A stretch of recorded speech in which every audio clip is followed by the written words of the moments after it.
everybody. It is absolutely amazing to have you here. We have very close to 200 people who have joined us already, who are anxious and willing and keen to hear about mature hop extract this evening from two incredible and amazing practitioners this evening. So we have Sambo Patrick, who is the health queen, and she has been practicing as a combination of being a naturopath, a nutritionist, a hormone expert. She's been a nurse in a prior life. She's even worked for pharmaceuticals, dare we say. And she has been doing this for a long time, 37 years. That's really difficult to believe because you look so beautiful, Sam, and so young. And then we have, of course, naturopath Nathan, who has been practicing now for 15, 16 years. He is also a naturopath, a herbalist, and nutritionist. And both of these amazing people and these amazing practitioners have really been really diligent in learning about this particular extract. Now, I just want to reiterate, they are not here, they are not paid by the company. They are here as independent practitioners to share information with you. They're not here to be quoted or to be, diagnosing or doing anything like that. They're basically just here to share information with you and to entertain you this evening and tell you all about this amazing product. So, guys, I'm just going to hand over to you. I have got some questions here that we might keep towards the end. But what I'd love you both to cover, and you can kind of tag team between you, is to just share. Well, firstly, you can share a bit of your own background and why you've dove into this. Why have you come into this community, and why are you looking at this product and sharing this product with people? What have you found so far about it? I'm saying a lot of things here. What have you learned? Why are people getting great results? What sort of results are they getting? Why are some people maybe not getting great results? So that's probably enough to get you guys started, if you can remember all of those things. So over to you both, and I'll just let you do your little own tag team. Ladies first, maybe. Thank you so much for that. And thank you everyone for being on. I understand it's a busy time of night. And I'll just cut to the chase. Yeah, I had 9 years in pharmaceuticals and was nursing for 30 odd years until recently deregistered. But I started like Nathan. We've got when I went to uni and trained as a herbalist. So I've got a degree in herbal medicine, and which is why I'm so excited about this, nutrition and naturopathy. I've specialized in hormones, so even triply excited about this product. So, coming from pharma, I have seen and been a part of, I had a very high up role where I used to go to the US and bring back the latest drug into Australia. Don't hate me for this. It's never been a great industry, but I think 20 years, 25 years ago when I was involved, it was a little bit more ethical. But anyways, and I have been at the cusp of and launched some of the biggest drugs in history.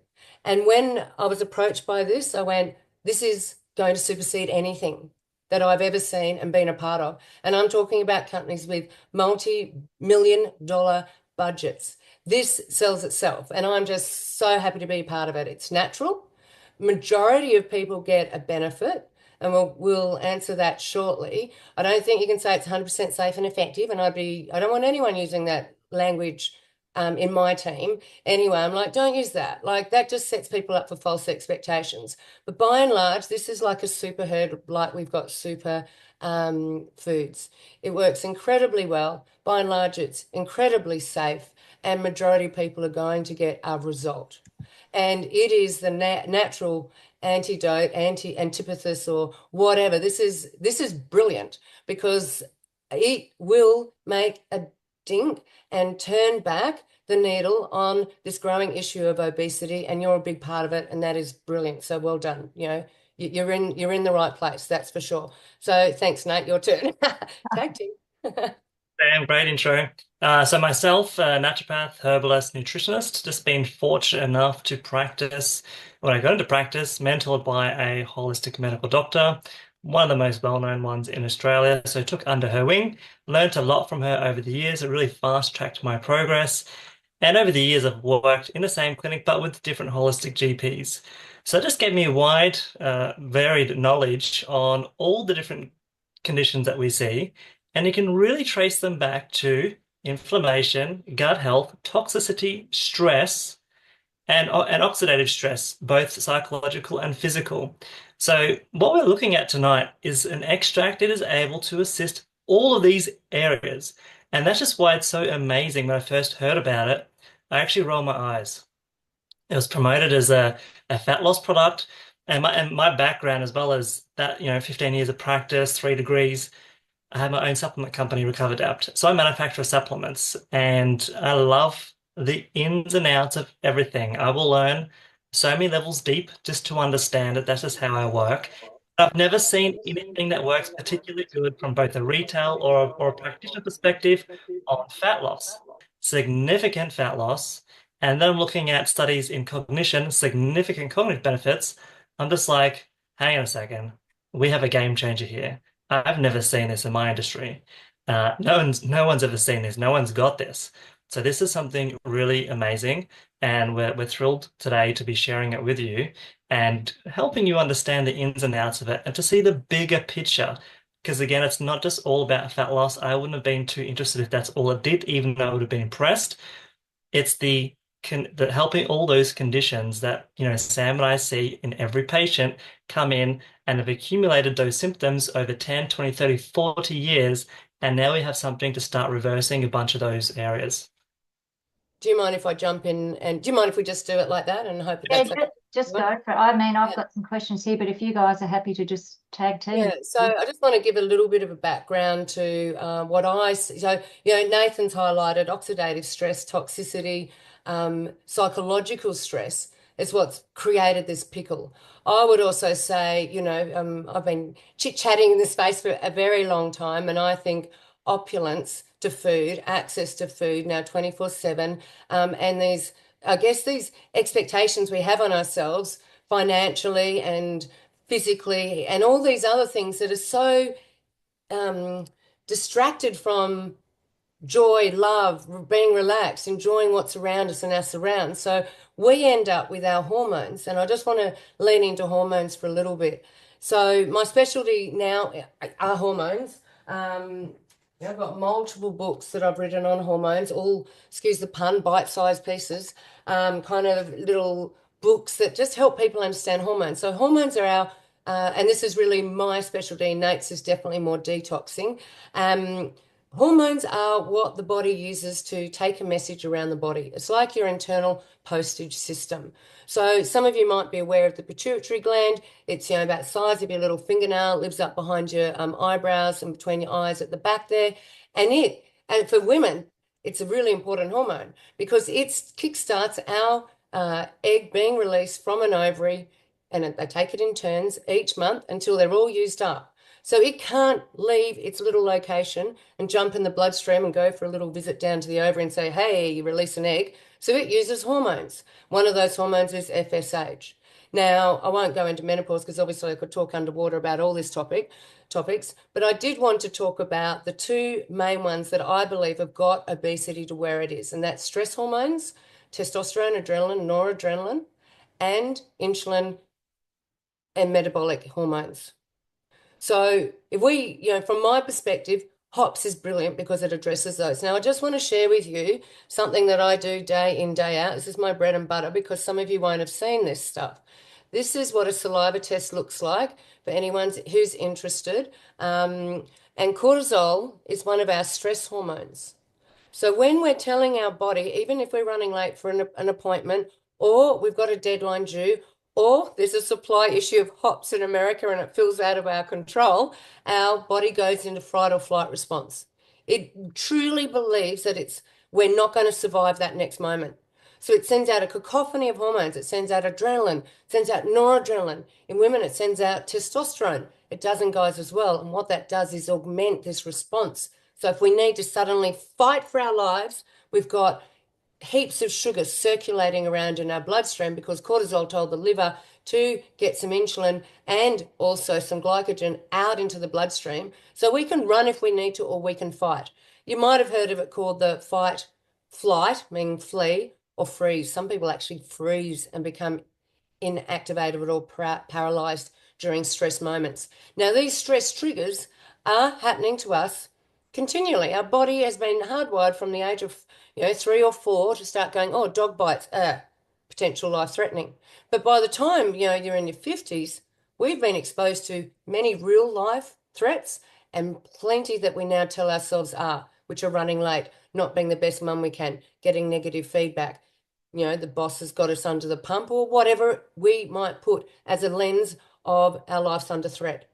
Now, when we measure people's hormones, really tricky. I mean, I worked in intensive care for 15, 20 years, and we can see people's adrenaline and noradrenaline by their response on the machine. So we see people's blood pressure go up, down, etc.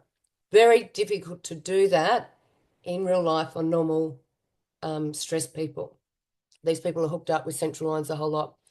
Instead, what is a good barometer is our cortisol. And our cortisol goes up. Cortisol is an incredible hormone, and I hope it's okay. I'll just take another minute to explain what is now becoming a real buzzword. I was talking about cortisol 10 years ago, and I was on a TV. I've got a book over there called Chill Out or Burnout. It's all about cortisol. I was on Channel 9 being interviewed about it, and people were like, oh, cortisol.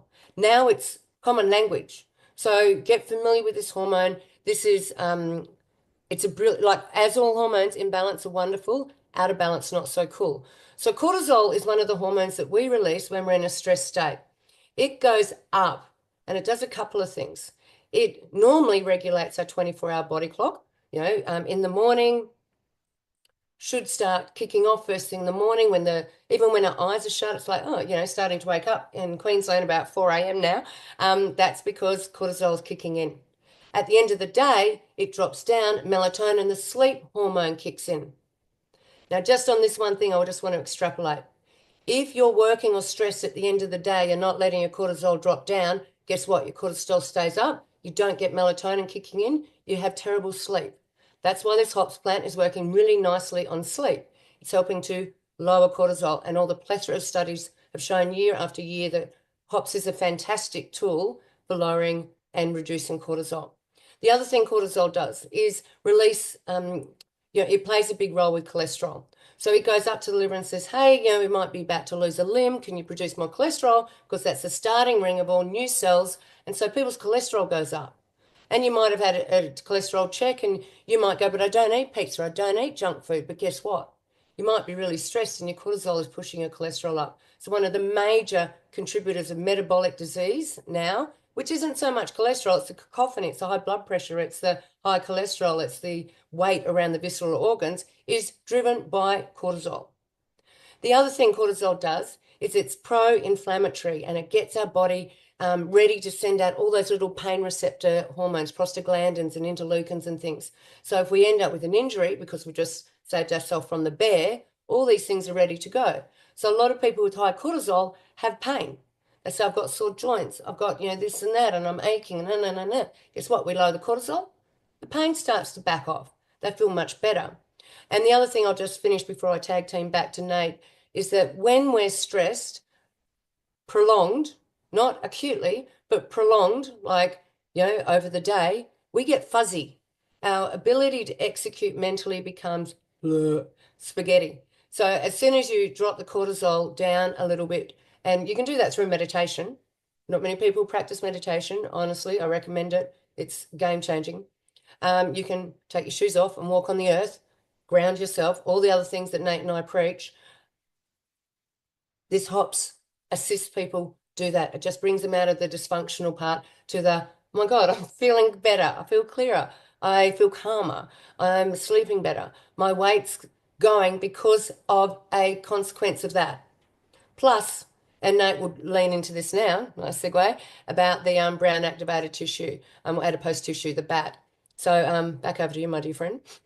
This is an awesome tag team. And whilst you're doing your little bit, Nathan, the vagus nerve is another kind of catchphrase that people are using. So how does the bitter hop extract affect the vagus nerve? Because we're seeing, as Sam says, a lot of people who are having great results with better sleep, better cognition, aches and pains. I can certainly attest to that myself.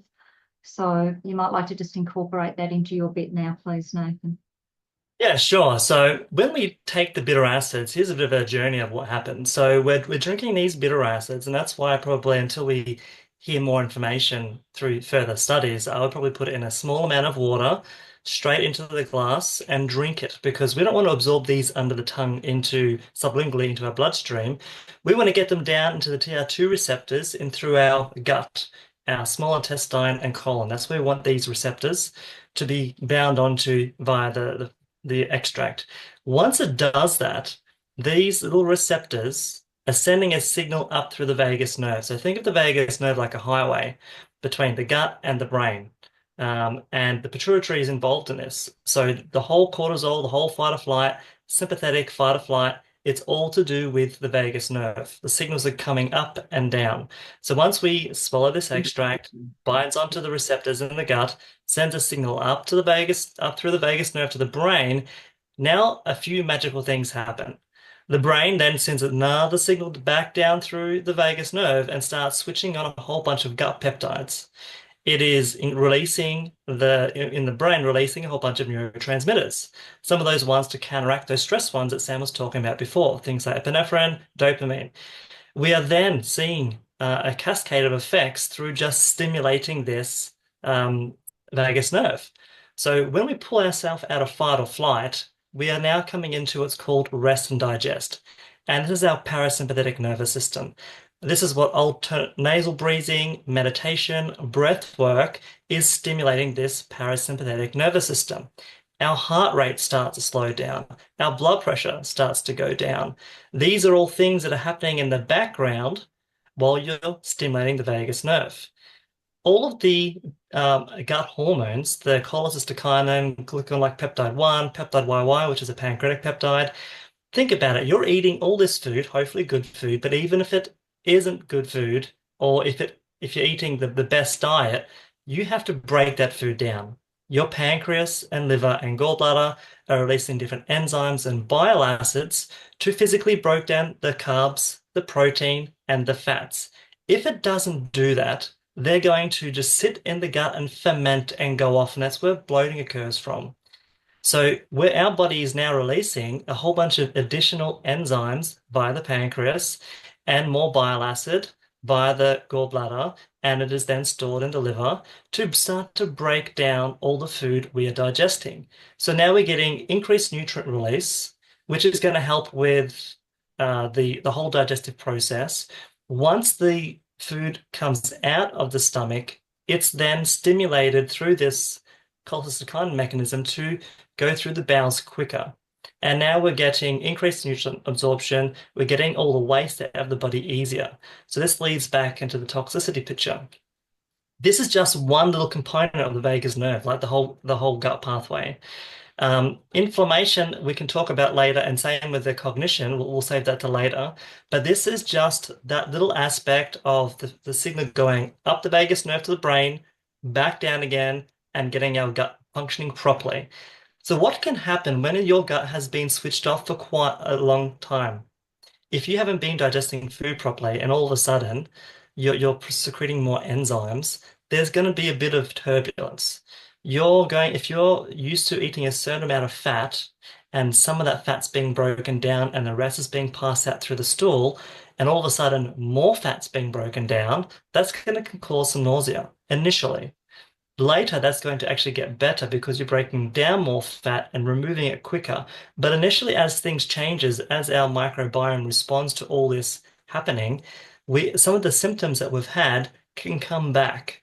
And a point I'll make later in Miami, Sam, is what happens, how the body is so good at trying to fix things that it's almost like you're driving in the car and there's a roadblock and just finds a detour around it and keeps going. And the more roadblocks you put in place, it just keeps finding detours.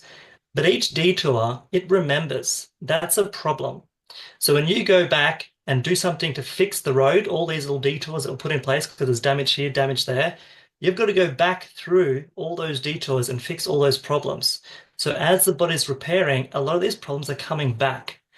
It didn't all of a sudden cause the bloating or cause weight gain or cause additional symptoms. You're going back and fixing what's been there for years. And so that's why some of these symptoms are reoccurring. Another analogy I gave was almost like a hospital triage system, where sometimes even we feel a little bit better when we start it, because it's almost like the body's got a bunch more support and there's a whole busload of people coming from an accident, and now there's a bunch more doctors available. Say, hey, okay, you go over there, you go there, you go see that nurse, and you feel initially better. But then when the body's like, okay, all these people we just triaged and supported, now we've got to go and do the surgeries on them and do the hard work to fix it properly. And that's where the body's like, okay, I've given you a sneak preview of how you can get better, but now I've got to go do the hard work and undo your years of neglect and fix these problems. And that's where you feel like you're going backwards. You're not, your body's working on those problems. So that's how I've only mentioned like half of the effects of the vagus nerve and how that corrects the whole stress response. But Sam, do you have anything to add to that? Yes, I think, my favorite topic at the moment is just this. It's my pet topic. People, you're either on in a stress state or you're off in the parasympathetic. The parasympathetic's when the vagus nerve is the dominant nerve and into play using acetylcholine and relaxation hormones, dopamine, oxytocin, but that's it. There's not like 16 different options here. The body is in trying to save your life. Might just had a terrible argument with your kids, but it thinks it's saving your life. You're relaxed, and when that's it. So our body's we're actively trying to relax it, but most of the time it's trying to flip on. Now, to actively relax yourself, we've talked about these adjuncts such as meditation, anchoring yourself, exercise, clearing your head, not having high pro-inflammatory foods such as gluten and dairy, taking the burden off your body because there's enough psychological stress just living a day to day, let alone putting other stresses in your body, and getting yourself into the parasympathetic as much as you can. Now, in the sympathetic, and there were a couple of questions there. So just to answer that, I can't remember who asked it, but yes, sometimes thin people have high cortisol, of course, and their issues, their inflammation and autoimmune disease and heart disease and other things because they've got the things wedged on, and we need to start training the body to wedge it off. This is the perfect tool to invite people to start that journey. It's not going to be the whole answer, but otherwise, just see this as I've learned as a practitioner, I use the words weight loss and woof, people are NLP trained, they're trained to hear those words and go, oh, I want to try it. And, if you layer on top of that, hey, it's natural and it works for majority of people, but give it its due time. Like your body hasn't just become dysfunctional and overweight in 3 months. So even only giving it 3 months isn't really fair on the product because for majority of people, they're going to get a fantastic result. I like the way, Nate, you talked about hormesis and the roadblocks and detours. Can you just elaborate a little bit more on what you call the weight set point? Because I think it's important for people to understand that, because a lot of questions I'm getting asked, so when I achieve my weight, how much longer do I have to keep taking it? And I'm saying at least 6 months past your weight set point. But can you just talk about hormesis and the mechanisms the body does, like the roadblocks and things like that for people, please? Yeah, sure. So think of hormesis like a hormetic response. It's like a necessary evil. You go to the gym and you're breaking down muscle, causing damage. You're in a catabolic state, breakdown. Your body then rests and recovers and goes into an anabolic state and builds everything back stronger. But you have to put it into a state of stress first. And that's the only way it's going to get through something. So it's very difficult if you've got a chronic condition, long-term health, you've been a certain weight for decades, you're going to have to go through some hormetic response to get better. Not everyone's just going to lose the weight so easily. And the only time that I see it happening easily is when someone's quite healthy, they're clean, they've done detoxing, they do breath work, they're nice and stress-free, but they're just sedentary. They just love their food, even if it's good food, they're just not going out and exercising, and they're putting on the fat. This is a sort of fat that the body can break down pretty easily, pretty safely, pretty quickly, especially with the hops in there. Now, if it's not that situation, which is 99% of people, then there's going to have to be a lot more work to be done. And when you've done that work, I get this question, and hopefully it'll answer what you're referring to, Sam. What happens when I get to my goal weight? Should I just stop or should I keep going? So we have like this metabolic set point. Our body remembers what our weight is and tries to get back to it. We need to metabolically reset through the hypothalamus your new set point. So when you're losing, if you're being sat at 80 kilos for 10 years and you get down to 60, you need to remind the body, this is now the new set point. This is what our goal is, to stay at this point. And the hypothalamus requires that time frame to lock that in. And what is the causes of fat gain? Inflammation, oxidative stress, insulin and sugar imbalances, toxicity, and hormonal imbalances that Sam spoke about before. And beyond the diet side and the exercise, they're the biochemical causes of fat gain. And so when you're taking something that is undoing all that and repairing all that, you might not see the initial fat loss. You might be feeling better sleep, better inflammation, less stressed. And even if you don't feel those things, I guarantee if you go buy something that's going to measure your heart rate variability, like these devices you can put on you, or something to track your sleep, you're going to see changes. And again, depending on how long you've been stuck in this position, it might take 3 months to 6 months. I mean, for gut healing, Sam, like we're always taught minimum 3 months. And that's if you immediately stop all the things you've been doing to damage it and start on repair immediately. You're at a minimum of 3 to 6 months just for gut repair. And that's just only one mechanism that we need fixed to safely lose the fat.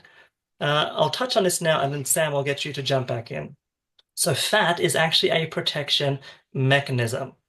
When we are toxic, our body needs to store those toxins somewhere. So it creates these adipocyte cells to store the toxins in, adipocytes. When they're full, the body's like, okay, let's expand them. So it makes them bigger, shoves more in them. They're full again, makes them bigger, shove more in. They're full, okay, let's make more of them. So you're toxic, you're inflamed, you're acidic, you're hormonally imbalanced, you're stressed. Your body's just going to be stacking all these toxins into the cells. Sam and I did this detox talk, and it just reminded me of how toxic we are and all the environmental factors that contribute towards us being toxic. And so when we're trying to lose fat, we have to empty out those content of those fat cells, and that's going to be quite toxic for the body.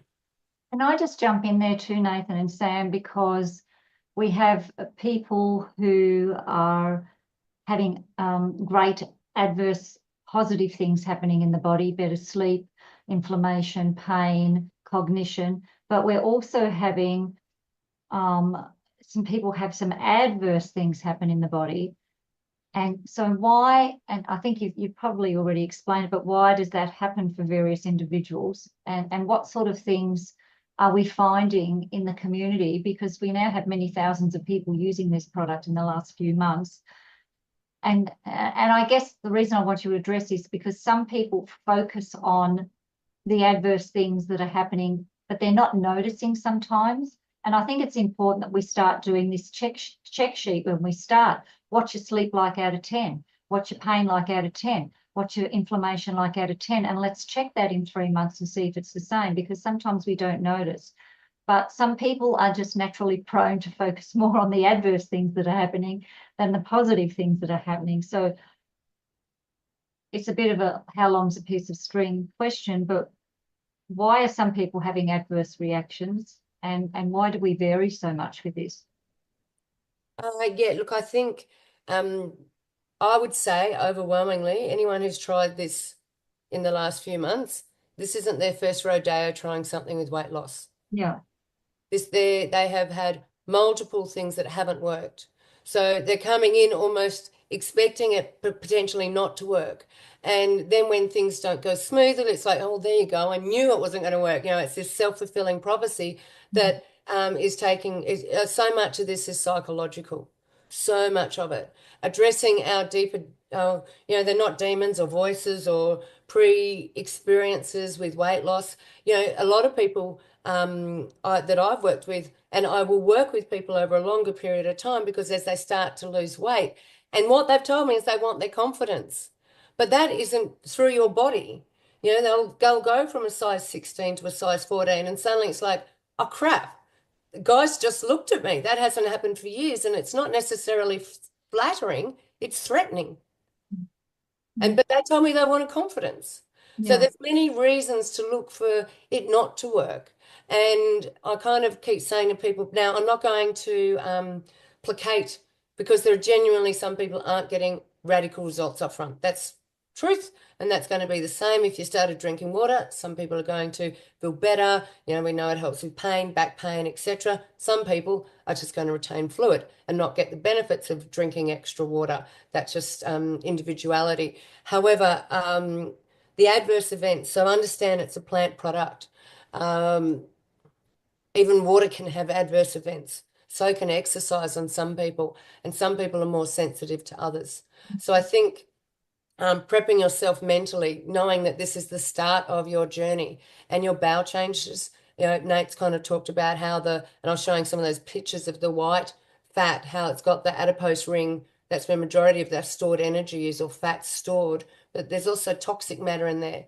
So as that's released and the brown fat's going, hey, white fat, time you drop some of that stuff and it goes and it opens up. Your body gets flooded with stuff it has kind of shoved away for years, not just physically and physiologically, but psychologically. So this is going to raise for some people things that they need to address, and it takes courage to do this. And the good thing about what Lillian's done and most of the team leaders I'm doing, seeing is that I've never seen so much free support available and such a wonderful movement occurring. So if you are feeling like you're gaining weight, if you are feeling like you've got fluid retention in the first few weeks, I'm not going to say, oh, well, dare, it's, you know, da, da, da. I hear you. But overwhelmingly, a lot of people are getting better sleep, less pain, and you've got to stick with it longer. So if that's happening to you, ask yourself, what else can I do right now to augment and help the hops work? Like, could I actually start listening to Headspace app for 5 minutes a day on meditation? Or I'm listening to a lot of Joe Dispenza at the moment, really powerful stuff, you know, squashing my pineal gland. And, you know, what else can you do right now that will facilitate and make this hops work? Because we on here all genuinely want you to get results, success, feel better, have the confidence, and psychologically keep up with those shifts, because they will happen. They will happen. And it's exciting. Don't fear it. Is there anything you want to add to that, Nate? Interesting you brought up the emotional side. I had learned a technique called from Dr. Bruce Lipton, Psych K. And it was all about using kinesiology and muscle testing to test someone's limiting belief and childhood programming. From the ages of 0 to 7 or 8-ish, we are programmed with certain belief systems. And our body will have, as Sam gave that perfect example, I had a patient where this happened. She was overweight and had got sexually assaulted, and her body put on that fat to protect her, and she forgot about it because she was very, very young. She was probably in her 60s when I saw her, and this happened in her 20s, and she just slowly gained weight over the years. And that was her body's way of making her undesirable so she wasn't gaining the attention of men. And as we're trying to lose the weight, everything that should have worked didn't work. I was like, we've done everything that should work. Why is it not working? And the doctor I work with, she's very holistic. She goes, start to look at her emotional stuff. So I went off and did further education, and then started checking. And I came to that realization that that's what it was. Through all this different testing and testing what in her subconscious is blocking her, that was a mechanism. I was able to clear that and shift it. And then her body's like, okay, that mechanism, that self-preservation, so what the word is, preservation, is now gone, and I can continue losing the fat safely. So it's not just all about that biochemical safety mechanism of having too many toxins and high cortisol. It is psychological 100%. So you got to, give your body credit. It has worked around so many roadblocks over the years, and now we're going back to that minefield, fixing them all properly. You're not just, because otherwise you're going to go through life where all it takes is that little bit of extra stress, a little bit of not taking care of yourself, and you're sick again. Or that condition you've been treating comes back again. You need to really go back and create true health. And that's not an easy process. It's not a fast process. It takes time. And this is the very first time I've seen one thing be able to work on so many mechanisms that we need to be correcting for that true long-term health. And it's just, even 3 months is not enough. And for those you've got results already in your sixth, seventh week, amazing. And for those that have got it in your second, third week, that is like very rare that that happens. So like just because if you jump on and you're new and you haven't got results yet and you're seeing them get results, they are 1%ers in the industry of getting results that quick. I think it's exciting, Nathan, too. Sorry to interrupt you there, because a lot of us women, especially, and Sam, I'm sure, sees this, perimenopausal, menopausal, and postmenopausal women, we are on this constant roller coaster, you know, yo-yo, up and down, up and down. It might just be 5 to 10 kilos up and down, because we try some radical thing and we do release some weight, or some kilos on the scales, but then it seems like, you know, within a few months it's back on again. So that's what drives most of us, you know, particularly postmenopausal women, crazy, because it's such a yo-yo. So what I like about what I'm hearing here is it's more of a long-term plan, and this is just helping to facilitate the great things that are happening in our body, and also making us aware of, okay, if we've got this thing to help facilitate being in a healthier body, not just losing fat, what else could I be doing? Should I be drinking more water? Should I be getting out and exercise? Should I be meditating? So it's almost helping us with a mindset of what can we do to add on to this. It's not a magical drop that you just take it and whoosh, off the weight and the fat goes away. But I feel like it's helping to give people confidence that it's going to facilitate just a healthier flippin' body, like, you know. And I know I've already made my mind up. I'm not going to be stopping this. I'm going to be taking this ongoing. Nathan's done research on, you know, cognitive benefits, etc. And, you know, I've got Alzheimer's. I lost my dad to Alzheimer's. I lost my mum to cancer at a very young age. I want to do everything I can to be in a healthy body. And for me, this is a thing that I think is helping in a lot of areas. And I, for one, am not so worried about how quickly my fat drops off, but I'm seeing a lot of benefits.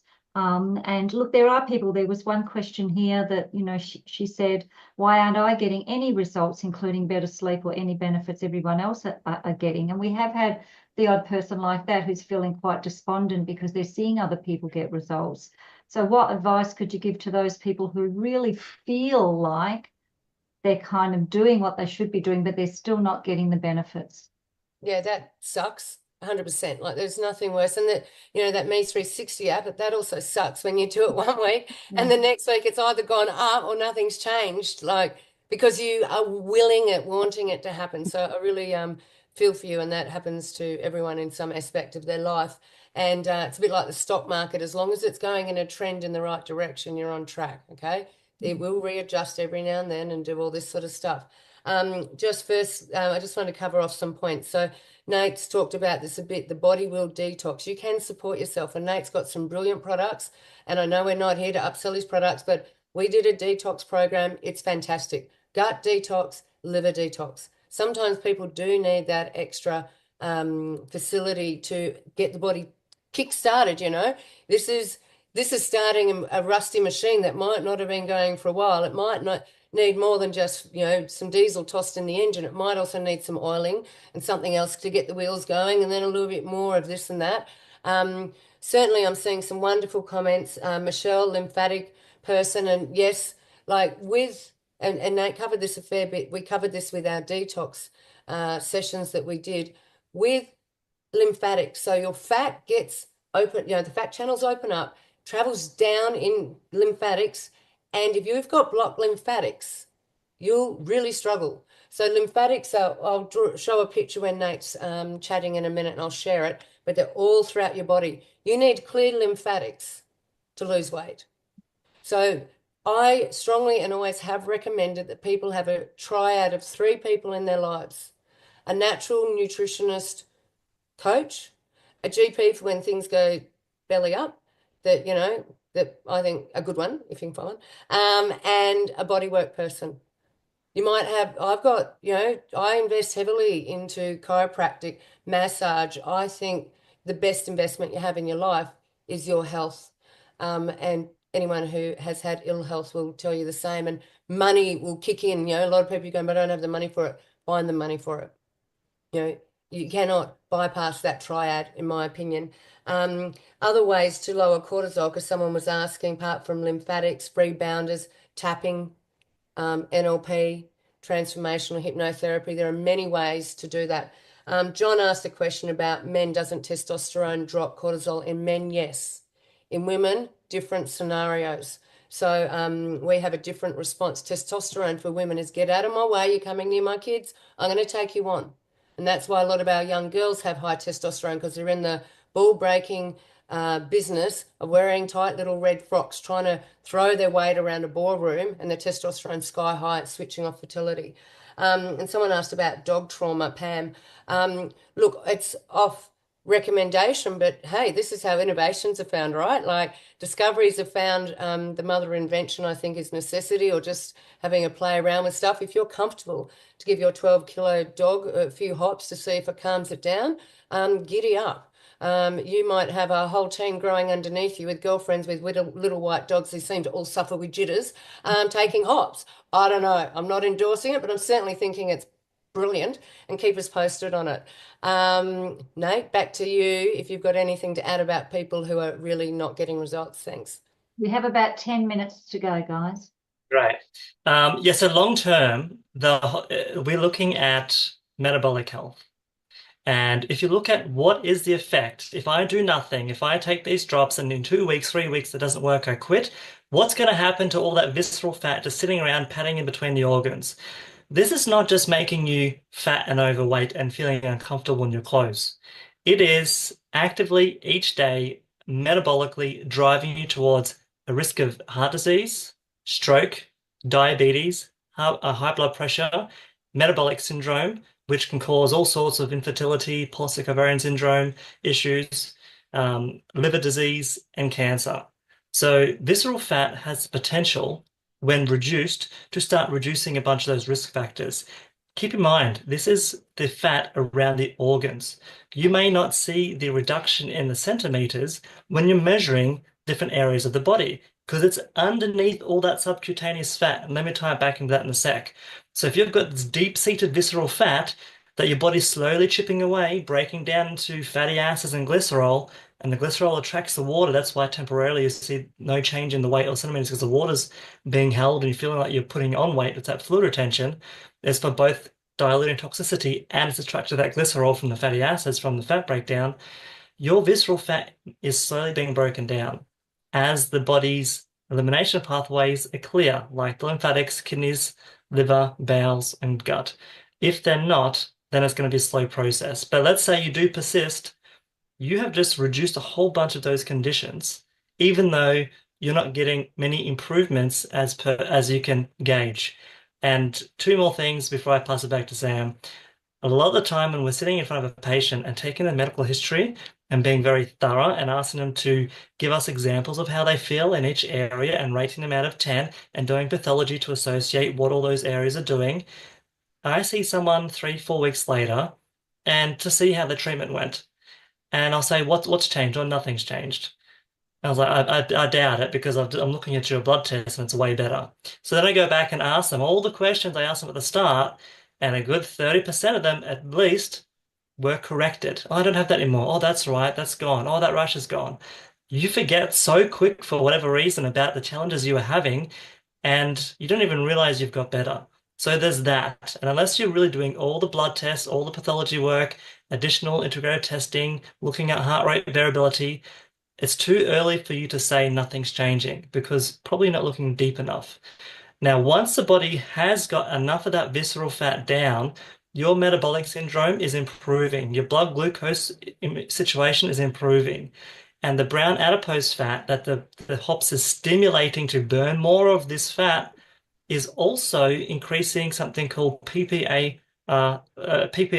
gamma. And this is another mechanism that balances blood sugar. And so when you are removing the current visceral fat, you're correcting the blood sugar that's putting on fat currently. You're now going to see it's almost like forced savings. You're going to see that savings in the future. So please just wait for that to happen. Nathan, And sorry. yeah, that's it. That's Nathan and Sam, I think there have been a lot of questions here, but one that is important perhaps, and you guys may or may not want to answer. So for people on various medications, if they're wanting to take the mature hop extract, what is your recommendation to in as far as taking away from prescription medication? Or like how far away should we get Please with spend that? at least 2 hours and go work with a practitioner. There's different websites like Medscape where you can pop in the botanical name of the hop, which is the botanical name of hops. You pop into Medscape, drug interaction checker. Can you type that in a minute? Yeah. Yeah, I'll do that while Sam's talking. But again, this is a website for a practitioner, not for the general public. It needs to be understood by someone who knows what they're looking at. And again, without making any medical recommendations, it's generally advised to do it 2 hours away or the opposite end of the day of medications. Things like warfarin is probably one of the medications that is so picky with so many different things. I would not be comfortable to anyone on majority of supplements while they're on warfarin. It's just too finicky. But it has a very safe profile with the rest of the medications. But again, it's your what's the word? Responsibility to go check with your practitioner. It's not for Sam or I to tell you. That's great. 100%. Thank you, Nathan. Yeah. Oh, sorry, Lily. I was just going to, because time is precious. I saw some of the questions. Is hop safe to take with Mounjaro, Ozempic, Saxenda? I can see why people do that. But this is what I'll say on this. Those drugs, like when I did a data of adverse event notification, which anyone can do from the TGA website, you can look up any drug, methotrexate, warfarin, COVID vaccines, Mounjaro, and you can find out how many adverse reactions have been reported and how many deaths. Now, Ozempic, which many of you would have heard of, it's called the Hollywood Wonder Jab, whatever, has had 18 documented deaths in Australia alone. What? It could, in meta-analysis, 1% thyroid cancer. Now, that's reported. Like the paperwork for doing an adverse drug reaction form is like a mini book. Not many people do it. I worked in emergency for years. We just didn't have the time, and you had to go back through everyone's files and family history and all this other rubbish, so no one does it. So 18 is very conservative. Now, I can tell you, being a naturopath, that that person might be having Mounjaro happily 6 months in a row, and then suddenly they start HOTS, but suddenly they start getting issues from the Mounjaro, which we know is side effect heavy. These drugs are dangerous. Pancreatitis, pancreatic cancer, thyroid cancer. And they're given to people every day around this country off license. But it won't be that drug that's blamed, it'll be the hops. Yeah. So because of that, I'm going, it's on you, but don't blame the hops when something goes astray. It's your Mounjaro.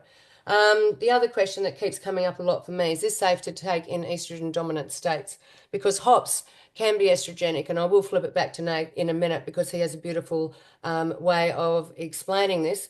I'll just show you though what endometriosis. So we are living as women and men in environments which bombard us with xenoestrogens. They're from the environment, plus we're eating rubbish food which mimic estrogens, plus if we're not pooing every day, we're retaining estrogens. If our livers are taking Panadol or Nurofen or something else, our liver cannot keep up with detoxifying everything, so estrogens build up. So yeah, sure, endometriosis has gone through the roof. So has PCO, so has breast cancers. All these reproductive cancers often will have behind it, general information only, high estrogen as a driving factor. Now, this is a saliva test showing you in this person who had PCO and endo, which often go hand in hand, the high testosterone I was talking about, and the high estrogen. It is toxic stuff. Work on lowering the estrogen. It must be done at some point.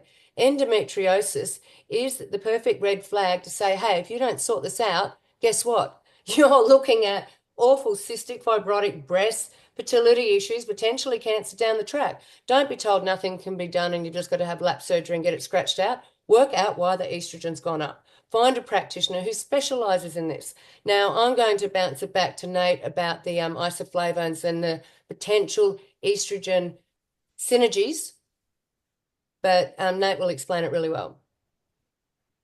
Yeah, again, this is not medical advice. This is just what you would find if you did the same research I did. So when looking at cancers and so estrogen-related cancers, conditions that are estrogen dominant like PCOS, endometriosis, and all of the menopausal where the progesterone drops and estrogen stays quite high and makes the situation worse. Phytoestrogens have been shown to be modulating. They don't come in there like a synthetic HRT, hormone replacement therapy, where it mimics our estrogen and binds onto our cells and forces it to do the same job as if our estrogen bound onto there. So phytoestrogens modulate. If it needs to go high, it'll help it go high. If it needs to go low, it'll help it go low. And there's numerous studies that are looking at the effect of phytoestrogens lowering the recurrence of cancer, especially hormone-related cancers. And there's very few references that are found that make me concerned that people shouldn't be on phytoestrogens with hormone-related conditions. In saying this, the bitter hops, so you've got hops, which is a herb by itself, and it does all these different things Sam was talking about before, menopause and sleep and stress. They've taken that flower, and that flower contains things like phytoestrogens, flavones, polysaccharides, and bitter acids. They've left a whole bunch and have taken out the bitter acids and isolated them. So all the other things that the two constituents that are phytoestrogen, they're still in that flavone polysaccharide component of the plant. That's not in our extract from what I can research and what you can research when you look it up and come to the same conclusion. So if you did come to the conclusion, okay, the phytoestrogen activity doesn't appear dangerous when I actually look into it properly, but the hops itself has those, yes, but the bitter acids are completely separated. That's all I can say. I'm not going to say you can take it or you should be taking it. That's all I'm going to say. You're going to have to read between the lines and come to your own conclusion. Great advice. Thank you. Feel the same. Just on what Nate was talking about with before you wrap, Lillian, isoflavones and phytoestrogens. So, we have some superfoods available to us too, and I'm not endorsing this guy necessarily, and I'm certainly never going to endorse gluten as a food source. But you would have heard that tempeh and soy are really beneficial for women going through menopause, and that's because it sits on those receptors and it modulates. If you need it, it placates the receptor so you feel fine. If you don't have enough, it will also play that role. It's gorgeous. And one of my favorite superfoods is flaxseed. Flaxseed oil, flaxseed meal, just beautiful and great for your bowels. You can get flaxseed oil, which is absolutely scrumdiddlyumptious, not. But hops is even made a gurney here. So, I don't know about beer. Bourbon, nice. I like that one. But anyway, I hope we've answered some of your questions tonight. Obviously, the two of us could talk all night. We've got years of experience. Yeah. So thank you. Thank you, Sam. Thank you, Nathan. Once again, thank you for your generosity of time this evening. I know you're both extremely busy. And even though they have all this knowledge, their knowledge, they're continuing to expand their knowledge, especially around learning about this particular extract. So we're now calling it Mature Hop Extract 3. So just in finishing, would either of you like to explain what that acronym actually means? Got your name all over it, Nate? When you're looking, so when I referred before to the hop bitter acids, there's generally alpha, beta, and isoalpha acids. That's just the technical name, and each of those acids has a whole bunch of different versions of like terpenes that fall into those categories. And each of those terpenes have different effects on the body in different areas. So the MHE, mature hop extract, 3 for the 3 bitter acids. That's how I see it. Yeah, that's perfect, that one there, Sam. So there you see the polyphenols broken down into the prenyl flavonoids. They're the phytoestrogen activity. You've got phenolic ones and carbolic acids, like ferulic acid. Flavonoids like quercetin and camphorol. And then you've got other flavone 3 oils. And some of these are also found in green tea. Proanthocyanins, anything bright color like purple carrot, purple sweet potato, purple cabbage, all full of proanthocyanins. So they're the different compounds that are found in multiple plants. And then you can see on the left-hand side, bitter resins, there's the alpha acids and the beta acids. And when you break down a mature alpha acids, there's an iso-alpha acid in that process under alpha acids. So yeah, that's a great visual of it, so you can see. Thank you, Nathan. So appreciate your time again tonight. If anybody wants to stick around for a couple of minutes afterwards, you're welcome to. But close to 300 people here at one stage. So thank you kindly for your time, for your research, for your knowledge, and just for your generosity in sharing with us all here so we can learn more, so we can also help other people to get better results with this MHE3. And appreciate you both immensely. Thank you.